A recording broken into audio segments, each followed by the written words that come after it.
Senhor cuida de nós, né?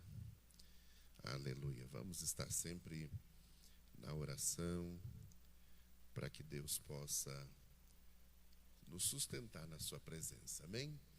Abra sua Bíblia comigo. Romanos capítulo de número 5, verso de número 20. Eu estava na segunda-feira, meu carro deu um probleminha e o mecânico pediu para eu ajeitar ele quando o motor tivesse frio, e eu esqueci. Quando eu levantei de madrugada para orar, eu fui agradecer a Deus e eu lembrei do carro. Eu disse: Jesus, bora comigo lá mexer no carro ali agora. E estava eu lá de manhã não, 3 horas da madrugada, debaixo do carro, e Deus falou comigo muito forte. E eu quero ministrar nessa noite sobre essa experiência que eu tive, para que você possa entender que o cristianismo está um pouco diferente da proposta em que a Bíblia nos apresenta. Amém? Dá para me ouvir bem? Amém? Romanos capítulo 5, verso 20, só a parte B, diz lá: onde o pecado abundou, superabundou a graça. Se pegar o 26, olha lá que coisa interessante. Verso 20 e o 21, pega o 21 aí, só para nós entendermos uma coisa. Para que assim como o pecado veio a reinar a morte, assim também viesse a reinar a graça pela justiça para a vida eterna, por Jesus Cristo nosso Senhor. Amém? Gostaria que você entendesse hoje o seguinte: qual o valor da graça? Primeiro, para nós compreender o que é a graça, nós precisamos voltar atrás. Se pegarmos a história bíblica, nós vamos ver que eu sou sentenciado à morte sem ter feito nada. Porque a Bíblia diz que Deus criou os seres humanos, Adão, depois de Adão gerou Eva. O texto diz que eles pecaram. Se eu pego a carta aos Romanos, aonde Paulo fala sobre a justificação na graça, sobre a salvação, ele vai dizer que por causa deste pecado cometido por Adão, todos morreram. Então a morte entrou no mundo por causa de um feito de uma pessoa. Eu não tenho culpa que ele errou, eu não tenho culpa que ele desobedeceu uma ordem dada, mas a desobediência dele gerou a morte para toda a humanidade. Tudo aquilo e todos aqueles que nasceram de Adão e após Adão, já nasceram com a natureza pecaminosa. Isso é, nós somos tendenciosos a errar, tendenciosos a pecar. E aí eu começo a entender através da explicação de Paulo a esta igreja, que assim como o pecado entrou no mundo através de Adão e o pecado gerou a morte, também Cristo, após morrer lá no Calvário, em uma cruz, como sacrifício, como o Cordeiro de Deus, também veio a vida para todos aqueles que nele crê. Interessante é que, se da mesma forma que a morte mata alguém sem alguém fazer nada, a graça de Jesus também é o suficiente para salvar alguém sem alguém fazer nada. O que me chama a atenção aqui é que o cristianismo hoje, ou a qual nós vivemos, essa geração, ele foi acarretado de muito jugo, de muita religiosidade. E às vezes a gente, para se sentir crente ou se sentir salvo, nós precisamos fazer algumas coisas. Por exemplo, se alguém diz que se eu não evangelizar, então eu não estou dando fruto. Se eu não fizer, eu não sou crente. Se eu não fizer isso, se eu não fizer aquilo, então o meu cristianismo ou a minha vida espiritual, ela é pautada por aquilo que eu faço. E eu estava lá de madrugada, ali debaixo do carro com Jesus, olha que coisa, e eu pude entender uma coisa, que na verdade cristianismo não é por causa daquilo que eu faço. Eu sou salvo pela graça. É isso que diz Efésios capítulo 2, verso de número 8, porque pela graça sois salvos por meio da fé, e isso não vem de vós, é um dom de Deus. Então eu entendo através da palavra que a salvação, que o direito de viver a eternidade com Deus não depende do que eu faço, não depende do que eu tenho, não depende do que eu sou, não é por causa das obras, é um dom. É um presente que eu recebo de Deus. E eu só consigo receber esse presente por causa da graça. Se nós definirmos graça em uma linguagem mais simples ou coloquial para a questão cristã, graça, pastor, é o favor imerecido. Claro, mas o poço é mais fundo, é muito mais do que isso. Na verdade, graça é uma dádiva. Graça, conforme o texto, é um dom. Olha que coisa, é o dom que Deus concede aos homens para que os torne capaz de receber de Deus alguma coisa. Porque pelos nossos feitos nós não merecemos nada, não é assim? Será que conseguimos nos justificar perante Deus? Eu olho para a vida e vejo um homem justo, Jó, e ele chega ao ponto de dizer, não tem como o homem se justificar perante Deus. Não tem como o homem dizer, olha, eu mereço isso, ou eu mereço aquilo.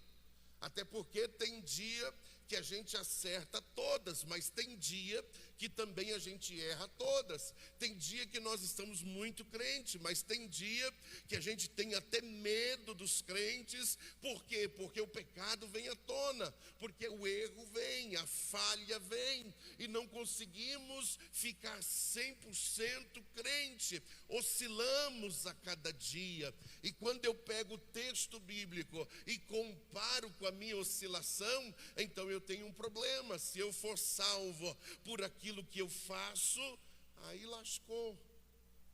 Porque não é todo dia que eu faço certo. Às vezes nós fazemos algo que aos olhos do homem pode até ser correto, mas aos olhos de Deus não é. O texto é bem claro, chega ao ponto de dizer, olha, tudo que você fizer tem que ser por fé. O que você fizer, se não for por fé, é pecado. Quando eu li esse texto, eu disse, Deus, então, como não pecar? Como não errar? Às vezes nós temos dificuldade até de orar. Às vezes nós temos dificuldade até de pedir a Deus.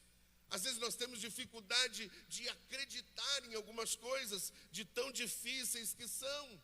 Então, quando eu começo a observar a graça, eu vejo que ela tem diversos sentidos na Bíblia.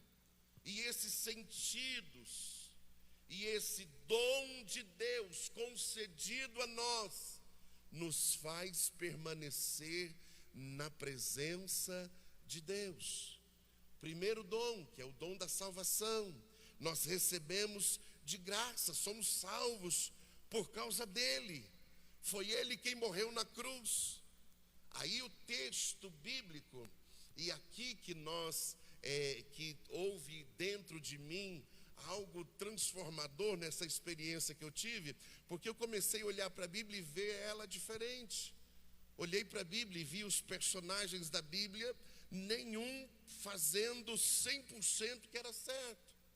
Eu olho para a Bíblia e eu vejo Deus olhando para a terra, e o texto diz, e Deus achou graça em Noé. E aí Deus o justifica. Noé não tinha erros? Tinha. Noé não pecava? Pecava. Mas Deus achou graça a ele. Aí Deus os escolheu ele, foi lá, conversou com ele, falou com ele o que ia acontecer, deu uma prévia do futuro a ele, deu uma ordem, construa. Ele acreditou. E aí começou um relacionamento entre ele e Deus.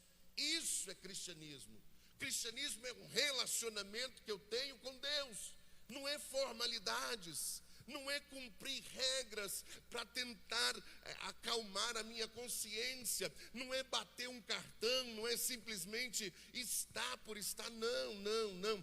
Cristianismo é caminhar com Jesus, é andar com Ele.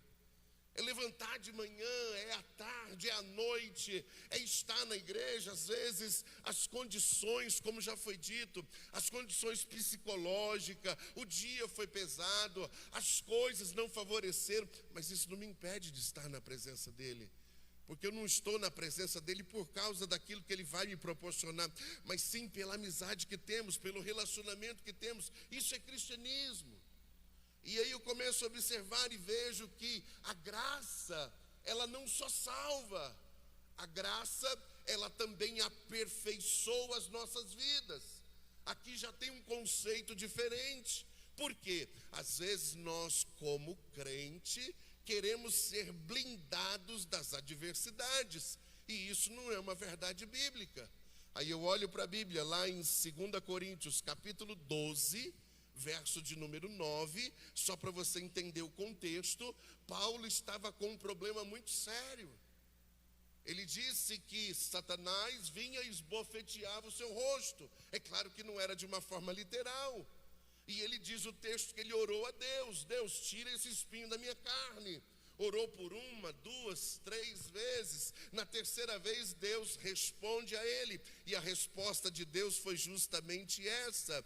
E ele me disse: a minha graça te basta, porque, olha que coisa interessante, o meu poder se aperfeiçoa na fraqueza. Aí eu vejo Deus permitindo com que nós passemos por adversidades. Não é para nos humilhar, como alguns crentes dizem. Ah, por que Deus não me livrou? Por que Deus não fez isso? Por que Deus não fez aquilo? Ei, entenda uma coisa, não é porque eu estou em um relacionamento com Deus que eu sou isento de problemas. Pelo contrário, os problemas que surgem em minha vida, muitas vezes, são usados para estreitar relacionamentos. O texto diz: em todo tempo amo um amigo, mas na angústia se nasce um irmão. Em todo tempo eu amo a Cristo, mas é na minha angústia que fortalece o meu relacionamento com Ele. Em todo tempo, porque eu descobri uma coisa: tem crente que só consegue ser crente se estiver na prova. Se estiver na bênção, ele não consegue servir, ele não consegue estar diante de Deus. Aí eu descobri uma coisa: se eu for crente, se eu conseguir romper isso, a minha vida muda. Porque eu consigo usufruir da presença de Deus sem precisar estar na prova. Porque é um relacionamento, é um dia a dia. E aqui eu vejo que a graça de Jesus é usada no tempo da angústia para fortalecer a minha vida, fortalecer a minha fé, para que a minha fé seja, aleluia, fortalecida em Cristo. Isso é importante. Aí quando eu entendo isso, aí vem um outro texto, lá em 2 Timóteo, capítulo 2, verso de número 1, olha que interessante. Portanto, você, meu filho, dizendo Paulo a Timóteo, fortifica-se na graça que há em Cristo Jesus. Isso é, se fortaleça nele. Como é que eu faço para me fortalecer em Cristo? Desenvolver o meu relacionamento. Relacionamento não é da noite para o dia. Eu anotei uma coisa aqui, que eu estava sentado ali e o Senhor me fez entender. Cristianismo é como casamento. Olha que coisa. Um tempo, uma fase das nossas vidas, nós encontramos alguém. Esse alguém nos chama a atenção. E esse alguém desperta sentimentos em nós. E esses sentimentos, depois de aflorido, faz com que a nossa decisão pessoal seja de estar com essa pessoa, de conviver com essa pessoa, de ter filhos com essa pessoa, de morar em uma mesma casa que esta pessoa. Isso é cristianismo. Assim como no casamento tem desafios, no cristianismo também tem. Tem dia que nós passamos o mês todo, a semana inteira, com vontade de orar, com vontade de jejuar, com vontade de adorar. Mas tem vezes que não tem vontade de orar, não tem vontade de jejuar, não tem vontade de ler a Bíblia. E agora? Então, se Jesus voltar nesse período, então eu não vou para o céu. Então o diabo vai ter acesso à minha vida, porque eu estou com uma indisposição, estou cansado, estou isso ou aquilo. De maneira nenhuma. Por quê? Porque relacionamento é diferente. Aí eu começo a ver que, assim como na vida, assim como no conceito humano, existem relacionamentos que começaram bem, mas se romperam, também tem no cristianismo. Quantas pessoas começaram no cristianismo, mas voltaram para trás? Quantas pessoas se desiludiram? Assim como no relacionamento humano, também podem se acontecer no relacionamento espiritual. Olha que coisa interessante. Quando eu estava lá debaixo do carro, o Senhor me fez entender uma coisa. Olha para a Bíblia. Você vai ver Jesus dizendo o seguinte: havia duas pessoas, um rico e um mendigo. O mendigo ele deu nome, Lázaro. O rico ele não deu nome. O texto diz que o rico vivia de uma vida regalada, de uma vida abastada, com grande abastança. O Lázaro, o mendigo, tinha problemas financeiros, tinha problemas de saúde, tinha problemas com a sociedade, tinha problemas familiares. Jesus pega nessa ilustração os dois extremos. E aí o texto diz que Jesus, que em determinado dia, morreu um e também morreu o outro. E eles foram levados para um lugar, lugares diferentes. Um para um lugar de tormenta, o outro para um lugar de descanso. O texto diz que agora neste lugar há um diálogo. E aí aquele que está em tormenta diz: ei, Abraão, por favor, manda ele molhar o dedo aqui e trazer para a minha língua, porque eu estou com sede. Eu estou em lugar de tormenta. Aí o texto faz se referir a ele: ei, quando você estava lá, você tinha as coisas, você fazia. Está jogando para o passado. Da mesma forma, este aqui também era mendigo, era isso, era aquilo. A diferença é que o relacionamento com Deus dos dois eram diferentes. Um foi para um lugar, o outro foi para outro lugar. E nós erramos, porque queremos comparar o nosso relacionamento com Deus pelos dias de hoje. Foi isso que Deus falou comigo. E aí nós nos tornamos o centro do cristianismo. E não somos. Você só está aqui porque o Espírito Santo te trouxe. Senão você não estaria. Você só está aqui porque Deus te fortaleceu. Senão você não estaria. Você só está na igreja, na presença de Jesus, porque Deus te escolheu. Senão você não estaria. Então aqui o cristianismo não se trata de nós, se trata de Deus. Foi justamente isso que Deus falou comigo. Ei, a questão aqui não é você. A questão aqui sou eu. A questão aqui não é o que você tem. O que você tem só vai dar para essa vida, não vai dar para outra. O que você é, só é para aqui, não é para lá. E nós estamos falando de um relacionamento para a eternidade, e não só para cá. Então, enquanto eu estiver vivo, enquanto eu estiver nesta vida, o que eu tenho, o que eu faço, o que eu sou, pode fazer a diferença para a sociedade, mas para Jesus, não. É isso que precisamos entender. Ei, Deus não se aproximou de você pelo que você tem, pelo que você é. Não, entenda. Pastor, eu sou graduado, pastor, eu sou isso, pastor, eu sou aquilo, eu sou um grande empresário, eu sou um homem de sucesso, eu sou uma mulher empreendedora. Não, Deus não se aproximou de você por causa disso, porque você só é isso porque Ele quis que você seja. Então, o cristianismo não é isso. Aí eu comecei a olhar para a Bíblia e vi uma coisa: olha, Lembra de Jó, um grande homem de Deus? O texto diz que ele perdeu tudo, a questão dos bens, e a Bíblia relata o seu patrimônio. O texto diz que ele perdeu os filhos, perdeu a saúde, mas ele se manteve no relacionamento com Deus. Depois que ele passou por esse processo, o texto diz que Deus começou a trabalhar na vida dele de novo. O texto diz que Deus deu a ele mais 10 filhos. E agora os filhos dele se tornaram mais importantes daquele lugar. O texto diz que Deus deu a ele novamente, tudo o que ele tinha. O patrimônio dele foi duplicado. Aí eu olho para o texto e eu vejo que Deus usou de uma estratégia interessante. Quando um amigo ia visitá-lo, o Senhor dizia: ei, não vai de mão banana não, leva ouro, leva prata. E os presentes que ele ganhou acabou dobrando o patrimônio que ele tinha.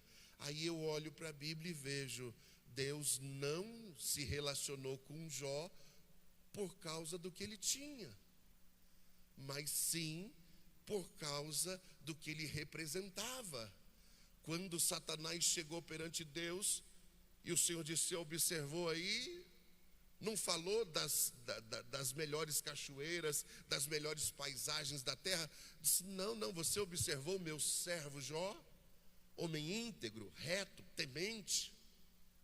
Então ele representava algo. Aí é diferente. Quando alguém olha para você, você representa algo. Eu não sou pastor, então eu posso viver uma vida de qualquer jeito. Não é por causa de ser pastor, não é por causa de ser líder. Não, é só pelo fato de ser cristão. É só pelo fato de estar na presença de Deus. Agora você representa o reino de Deus na terra. Você é o embaixador do reino. Quando alguém olha para você, busca em você características de Jesus. Eu lembro de um moço chinês que foi fazer uma visita para um pastor, e quando ele chegou na casa do pastor, a filha dele foi atender, e ele chegou e ela falou: qual é o nome do senhor para eu falar para o meu pai? Aí ele disse o nome dele lá, bem complicado mesmo, muito complicado, e ela não conseguiu guardar. Chegou no pai e disse: pai, está na porta um senhor muito parecido com Jesus, um senhor que descreve nele aquilo que o senhor me fala de Jesus. Olha a referência da criança.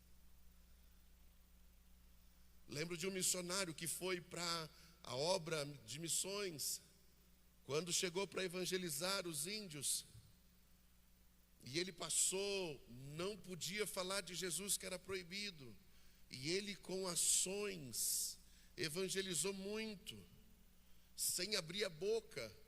Passou aquele período, 12 anos depois vai alguém, e alguém tem a oportunidade de falar de Jesus, e quando este vai falar de Jesus, ele disse: não, esse aí já esteve aqui na nossa aldeia.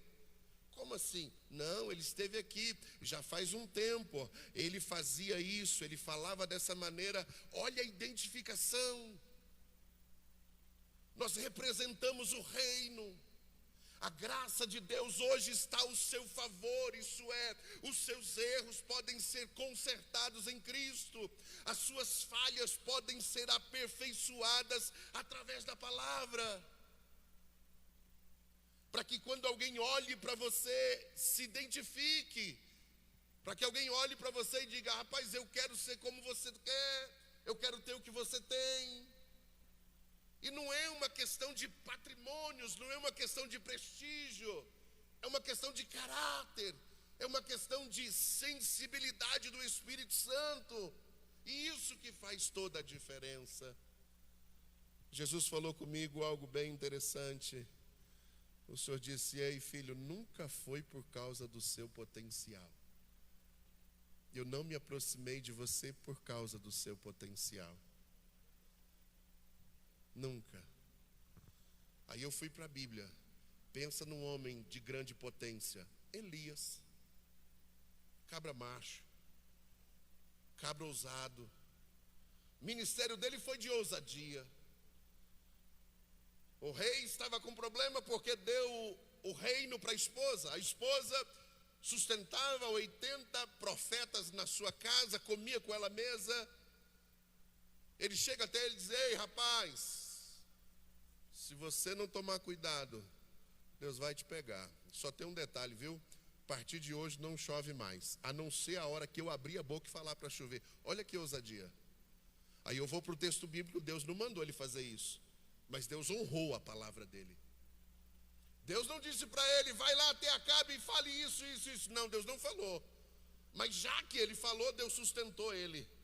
Tanto que Deus disse, quando ele foi orar, disse: ó Deus, eu fiz um negócio lá e olha, o negócio está ruim, agora o que eu faço? Deus disse para ele: rapaz, vamos para o meu esconderijo.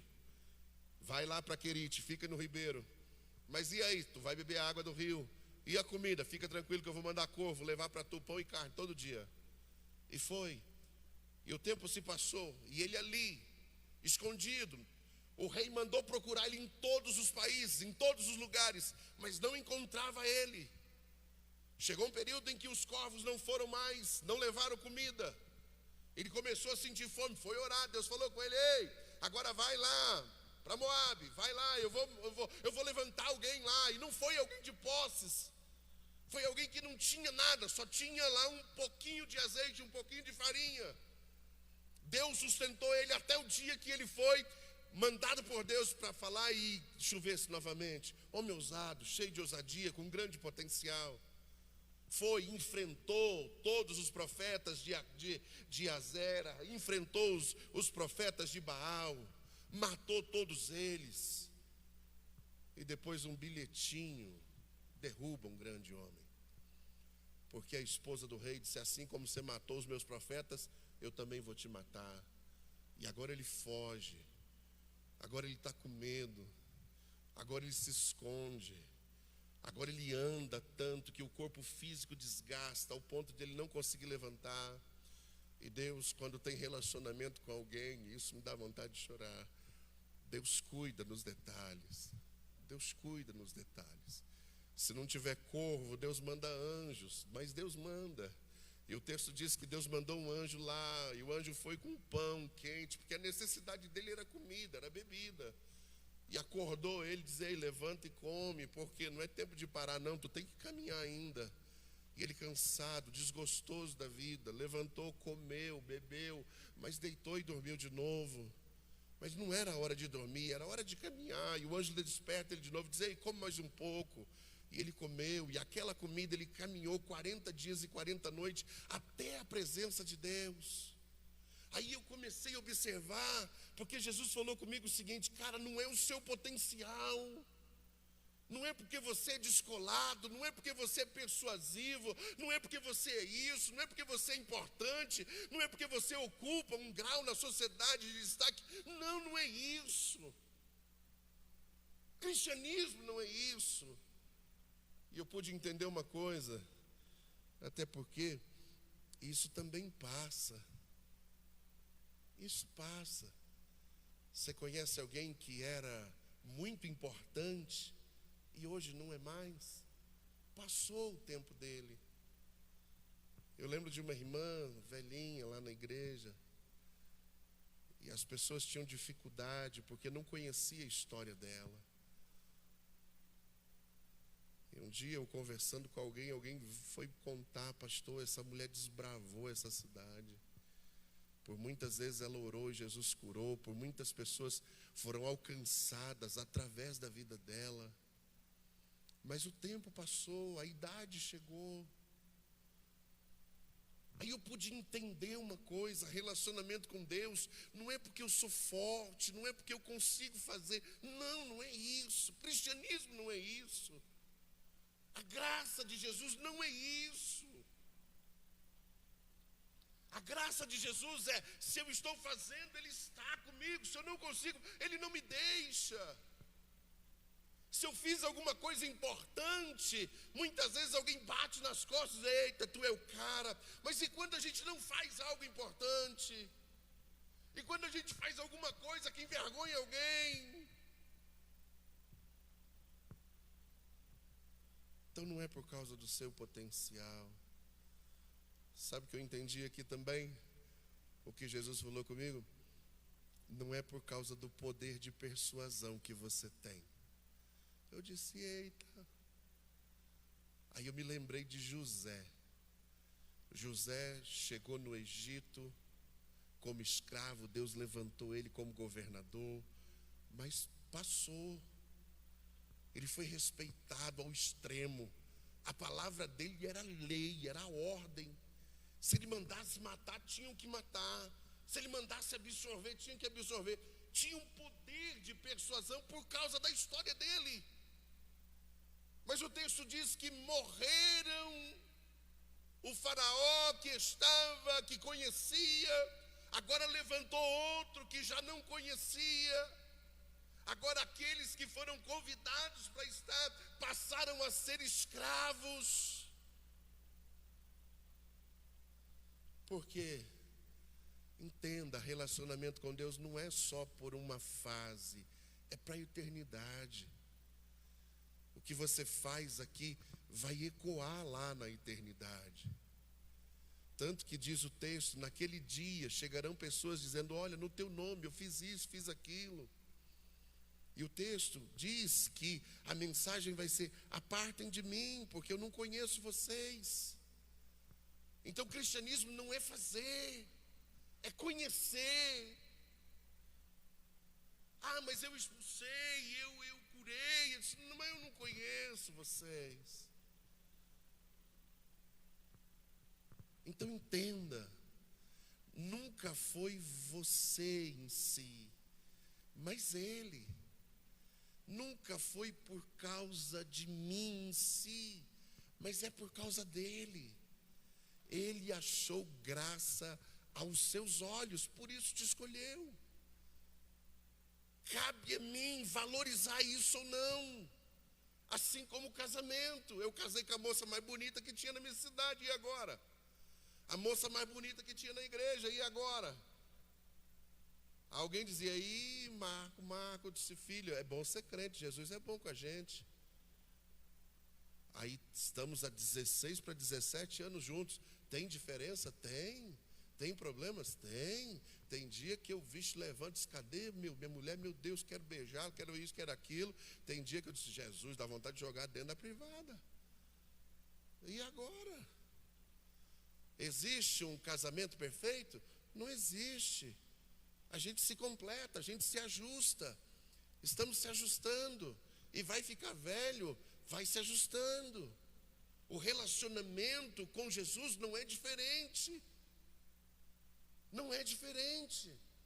Agora eu preciso entender uma coisa. Não sou eu. Não é você. É o amor dele para comigo. Eu já me fiz muitas vezes uma pergunta. Como amar alguém que me aborrece? Porque o único que aborrece a Deus somos nós, com os nossos pecados. Como amar alguém que vive pecando? Como amar alguém que, meu Deus. Eu lembro que eu fui pregar num congresso uma vez e eu na oração, e Jesus falou comigo, eu não vou falar com esse povo aí hoje não. Eu disse, Jesus, e agora? Como assim? Eu disse, eu vim de tão longe. Olha, eles pagaram lá tudo, hotel, pagaram lá, e agora? Na esperança do Senhor falar alguma coisa, se o Senhor não falar, e aí? Vai dar ruim. E o Senhor disse para mim, esse povo está arengado comigo. Passou o dia inteiro arengado. Como é que eu vou fazer alguma coisa? Aí eu percebo que estar arengado com Jesus é quando eu não dou atenção devida a Ele. Para quem é casado sabe que eu vou falar agora. Ei, para ter alguma coisa na hora da janta, é preciso começar de manhã. Para que tenha uma noite saudável, é necessário um monte de coisa no dia. Se não for um monte de coisa no dia, chegar na hora, não vai rolar. Vai dar ruim. O relacionamento com Jesus não é diferente. Eu passo o dia inteiro arengado, quando chega a noite, a gente quer que Deus use o vaso, que Deus fale, que Deus isso, que Deus aquilo. Mas se está arengado com ele, como é que ele vai falar? Pastor, ele deixou de me amar? Não, ele me ama, mas está arengado, e agora? Eu preciso entender que cristianismo não é cumprir regras. Cristianismo não é um fardo de religiosidade que alguém coloca. Você pode isso, você não pode aquilo, você tem que fazer isso, tem que fazer aquilo. Não, cristianismo é o meu dia a dia com Deus. Através da palavra, eu ouço a palavra, coloco ela em prática. Eu ouço a palavra, quero me aperfeiçoar, quero me parecer com Jesus, quero andar com Ele. Quero ouvi-lo e não apenas falar com Ele. Se coloca de pé comigo. Aleluia. Tem como, Paulinha, dar uma ajudinha aí? Aleluia. Gostaria que você saísse daqui diferente de como entrou. Pense sobre uma coisa. Como está o seu relacionamento com Deus? Que tipo de cristianismo você tem vivido? É um cristianismo de religiosidade? É um cristianismo que eu tenho que fazer isso ou aquilo para me sentir aceito por Deus? Ou é um cristianismo onde eu tenho acesso a Cristo e Cristo a minha vida? Aí eu olho para a Bíblia, aí eu vejo o salmista Davi no Salmo 51, dizendo assim: Deus, torna a me dar a alegria da salvação. Isso é, quando eu me sinto alegre em estar na presença de Deus, quer dizer que o meu relacionamento está bem, não está ruim.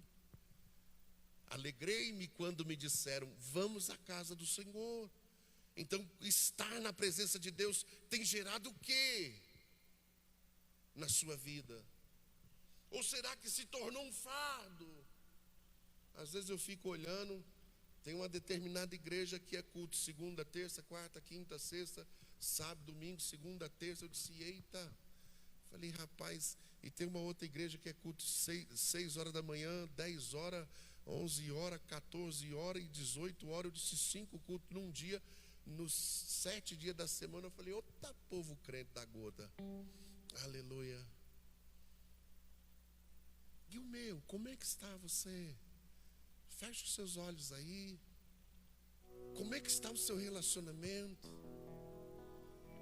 Foi debaixo do carro que Jesus me falou que o que faz a diferença na minha vida é o que Ele sente por mim. E o que Ele sente por mim, homens não conseguem entender, não adianta. O que Ele sente por você não tem palavras para descrever. O amor dele é incompreensível, é constrangedor às vezes. O amor dele é incondicional, aleluia. O amor dele é por você, não é por o que você tem, não é pelo que você faz, não é pelo que você é na sociedade, não. O sentimento para contigo, aleluia, é diferente de todos. Você consegue viver isso?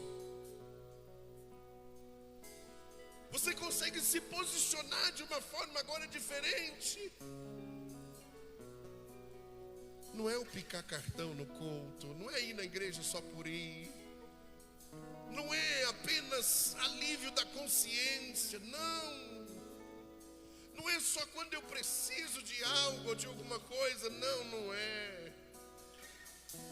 Cristianismo é caminhar com Deus, é dizer: Deus, bora ali comigo, Jesus, vamos comigo, Jesus, me ajuda nisso. Jesus, eu estou com dificuldade nessa área. Jesus, eu quero melhorar. Jesus, eu quero ser uma pessoa diferente. Eu quero servir pessoas. Eu quero ajudar alguém. Eu quero poder, Deus, ser diferente na terra. Não é por aquilo que o Senhor vai fazer, que o Senhor pode me dar, não. É só porque o Senhor me ama. E este amor me contagia, aleluia, ao ponto de eu amar outros também. Feche aí os seus olhos. Aproveite esse momento. Faça a Ele uma declaração de amor se você nunca fez. Diga a Ele o quanto Ele é importante para a sua vida, se você ainda não disse. Aleluia. Oh Deus, oh Espírito de Deus. Não se turbe o vosso coração, crede em Deus e também em mim. Na casa de meu pai há muitas moradas. Se não fosse assim, eu não teria dito: vou preparar-vos um lugar. Eu virei, vos levarei para mim mesmo.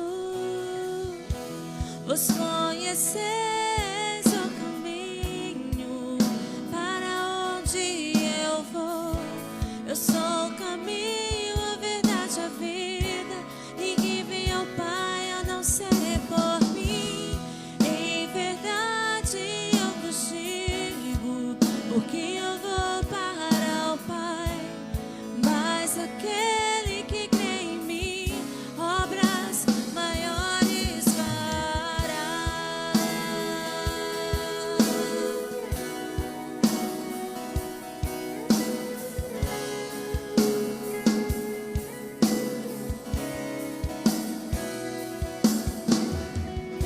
Se me amares verdadeiramente, guardarei os meus mandamentos. Eu rogarei ao Pai e Ele vos dará o Consolador e o Espírito da verdade, que o mundo não pode receber, mas Ele habita em vós e estará em vós para sempre.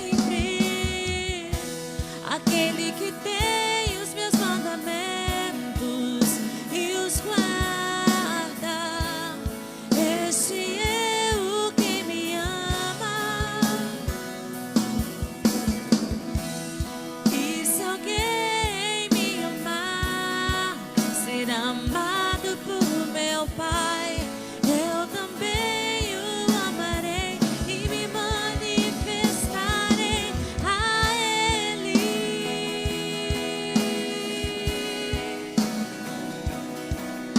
A Ele.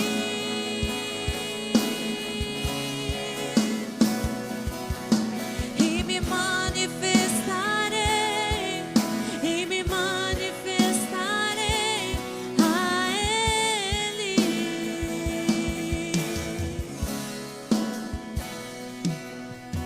Glória a Deus. Quero te amar mais. Aleluia.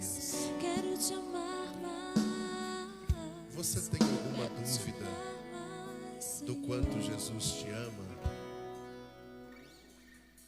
Você tem alguma dúvida do quanto Jesus te ama? Você tem alguma dúvida do quanto Jesus te ama? Por você Ele morreu na cruz. Por você Ele perdoou os pecados que você cometeu. Por amor a você, Ele escreveu o seu nome no livro da vida. Por amor a você, Ele preparou um lugar lá nos céus para você morar com Ele. Por amor a você, Ele tem te sustentado com vida até o dia de hoje. Por amor a você, Ele livrou você da condenação eterna que estava destinado a todos. Mas para você Ele abriu uma exceção. E se eu pegar aqui o texto bíblico todo, nós conseguiremos ver o quanto Ele nos ama.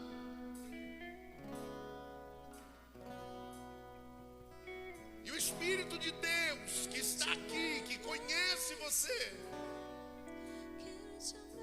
Me incomoda lhe dizer. E você? Até que ponto você o ama?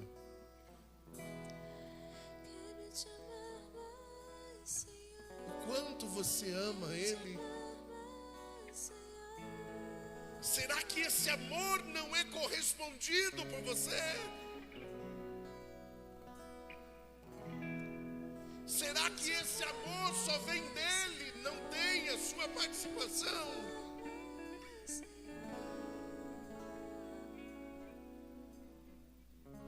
Quando era menino, a gente não era da igreja,